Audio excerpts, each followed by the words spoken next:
Hey everybody, in this video we are taking a look at the Anvil Hammer, which is a new colossal weapon in Shadow of the Erdtree. You can see I have it equipped here. I also have it upgraded to +10, which is max level for this weapon using somber smithing stones. So we'll take a look at it from that perspective. We'll also go through the moveset of the weapon as well as the unique skill that it comes with called smithing art spears. I'll show some damage output examples of that, as well as go through some options for builds and item enhancements using this weapon, and then wrap things up with some gameplay. So we'll go through all that, but starting off, quickly going over the location of this item if you don't have it yet and you want to get it for yourself. So starting off with the location, this is a fairly early game weapon. You can basically get it right off the bat if you wanted to.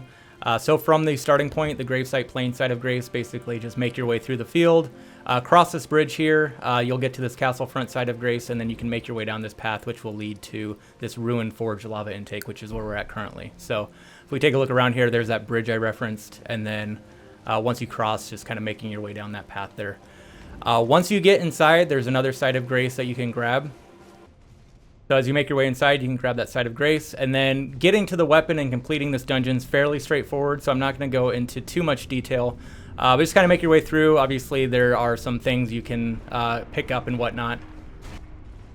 But as you make your way into this main room, you can drop down here, and then what we're going to need to do is get this lever, which is up here on the second floor. Come into this room, and then you'll see a ladder that you can drop down. And that will lead to this lever. So once you pull this lever, that's going to drop down this big pipe, which will basically take us to where the weapon is. So we can jump onto the pipe and make our way up to the top. Finally, we will jump to the right here, which will have some stairs leading to an altar. So this is where you're going to find the weapon. There'll be a prompt here to interact or something along those lines. And once you do that, you'll get the weapon. And as an added bonus, you also get an ancient dragon smithing stone.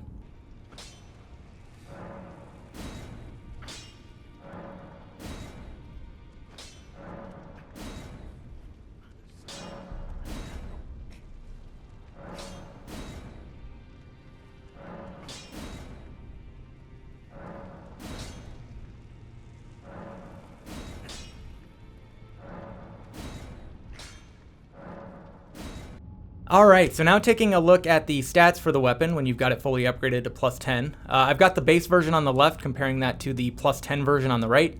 Starting from the top down, you can see that this is classified as a colossal weapon with strike damage and comes with that unique skill called smithing art spears, which costs 18 FP to use.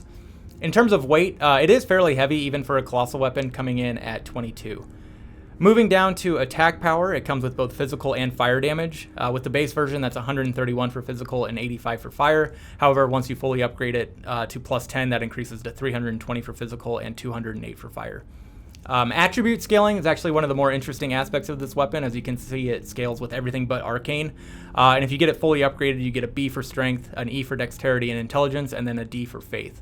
It uses those stats for its requirements as well, which is 39 strength, 10 dexterity, 11 intelligence, and 20 faith. So looking at my character's current stats, I have 50 strength, 50 dexterity, 20 intelligence, and 27 faith. That's giving me an additional 443 physical damage and 42 additional fire damage. Moving over to the skill description, which you can see here, and again, that's called smithing art spears. You slam the red hot anvil into the ground, sending up countless spears as it is pulled out. The spears disappear instantly. Now going through the moveset of the weapon, so I'll do this in both single-handed as well as two-handed mode. For each one, I will demonstrate the attack and then show a damage output example. So starting off in single-handed mode, first we have the regular attack combo, which is a 3-hit.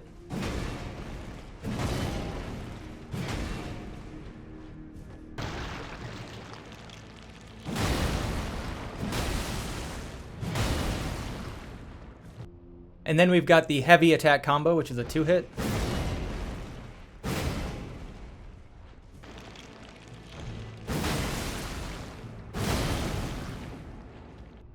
Here is a charged heavy attack with a follow-up.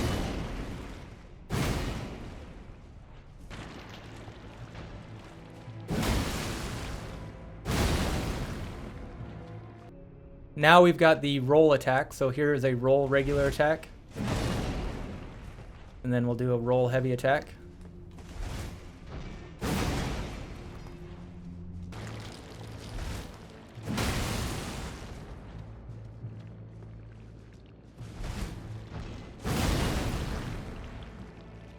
The backstep attacks, here's the backstep regular and backstep heavy.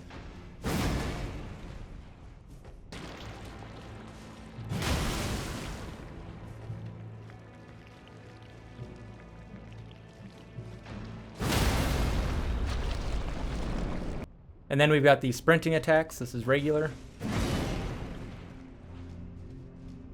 And then here is heavy.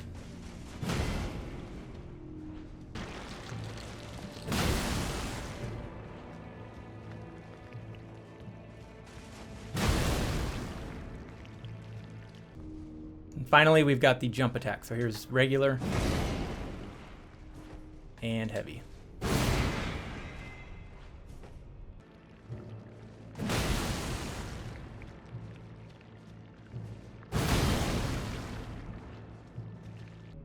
Now switching over to two-handed mode, we'll go through the same steps. So we've got the regular attack combo.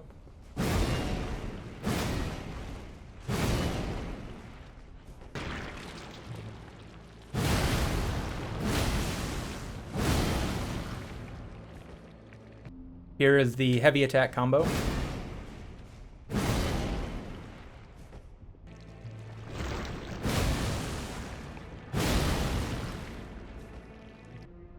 And then we've got the charged heavy attack with a follow-up.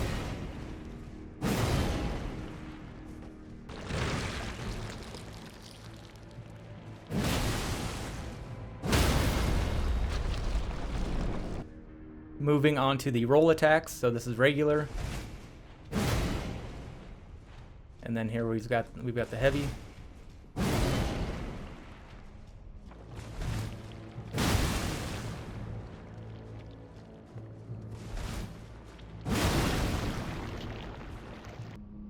The backstep attacks, here's regular,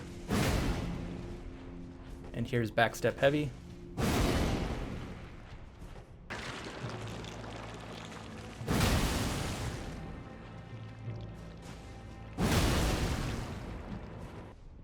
The sprinting regular attack, and then we've got the sprinting heavy attack.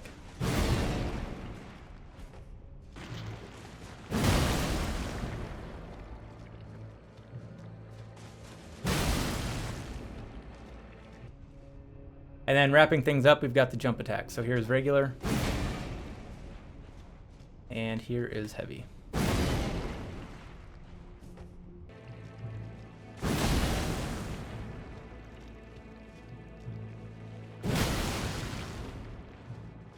Finally, we've got the Smithing Art Spears skill. So this is a single input attack, but it's got two parts to it essentially. First, you do damage on the slam down, and then there's follow-up damage with the spears that protrude from the ground. So that looks like this.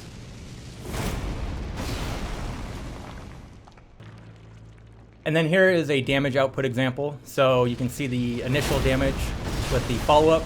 Ultimately, we get 3,044 damage on that. Moving on to some items that you can use to enhance this weapon even further, and an idea for a build. So ultimately, playing around with some things, given that this is a colossal weapon, I decided just to go full brainless, unga bunga jump attack build, and try and maximize that as much as possible.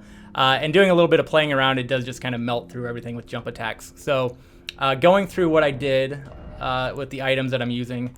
So starting off, the Gravebird Black Quill armor. So as you can see in the description, this enhances jump attacks, but it's also kind of nice that it's a lighter armor if you're dealing with equip load issues, given that the weapon is so heavy. That might help compensate for that a little bit. Leading into that in the talismans, I'm also using Erdtree's Favor +2, which also helps with equip load, but also gives you maximum HP and stamina, so just kind of overall nice benefits there.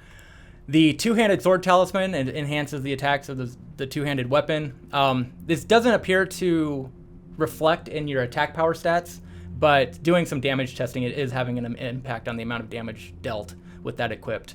Next is the Claw Talisman. So this also enhances jump attacks. It does stack with the Gravebird's Black Quill armor. And then finally the Fire Scorpion Charm, which raises the fire aspect damage of this weapon as well.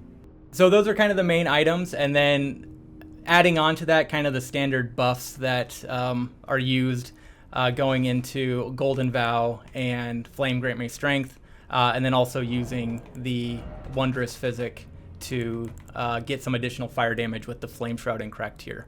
So I'll go through, get all that added, and then I'll show some damage adjustments after having all this stuff equipped. Also, real quick, one more thing that I'm going to add, just because I do have the equip load to manage it, is the Commander Standard. So if you're not familiar with this weapon, it is right here. And if you look at the skill that it comes with, it also gives you an attack power buff. So we'll equip that as well as part of the buff cycle. All right, so now showing the impact of getting all this stuff equipped and whatnot and going through all the buffs. If you remember when we were doing the moveset damage examples, the jump heavy attack did 1,795 damage. So we will get everything equipped and see what we end up with after all that's applied. So we'll start with Flame, Grant Me Strength. Do Golden Vow. Drink our Wondrous Physic. And then we'll do Rallying Standard as well. Go back to our weapon, and then we'll do a heavy jump attack, and we get 4,051. So pretty significant impact to the amount of damage done on jump attacks with all of these things equipped. And then in terms of attack power impact, if you're curious about that, so as mentioned, the two-handed sword talisman doesn't impact that number, nor will the claw talisman or the Black Quill armor. So not the full story, but if we take a look at what our sort of baseline is with everything, it's 2173. And then we'll go through real quick and do these buffs again, just to see what that gets up to. So we got Golden Vow again, Flame, Grant Me Strength, the Wondrous Physic, and Rallying Standard. And with that, go back to our weapon. We are at 3,298. So that is the build I decided to go with for this weapon. Now I'll show some gameplay, just demonstrating using it in a variety of different situations.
Okay, so that was an overview of the new Anvil Hammer in Shadow of the Erdtree, upgraded to +10.